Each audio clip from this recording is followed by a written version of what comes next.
Immediately after the general elections on 18th February, the American embassy in Kampala issued a statement strongly condemning the manner in which the elections were organized, saying it fell short of international standards.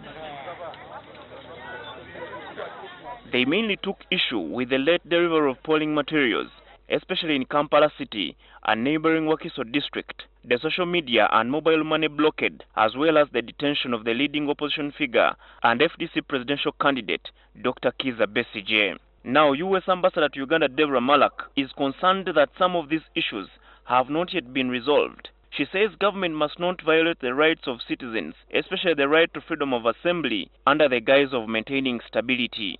We understand any government's need to provide security for its citizens, and Uganda has sadly known its share of threats both from inside and outside its borders. At the same time, the government has a responsibility to protect and preserve the basic freedoms of its citizens.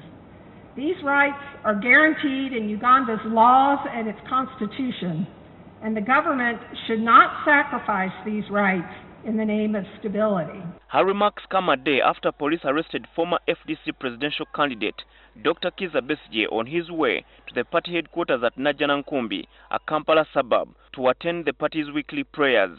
The prayers are part of the FDC's Free My Vote campaigns. Ambassador Malac, who was previously the U.S. envoy to Liberia, began her tour of duty in Uganda about 2 months ago. She made the remarks while addressing a student symposium on democracy in Kampala. The diplomat urged government not to treat the opposition as enemies, but as partners in development. The United States cannot ignore actions that shrink Uganda's political space and restrict freedoms of expression and assembly. Our relationship with the government of Uganda must be based on a shared respect for democratic values. That is the only way that it can grow.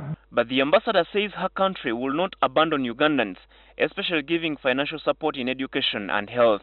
We will continue to work with you to help build the kind of country you want to see.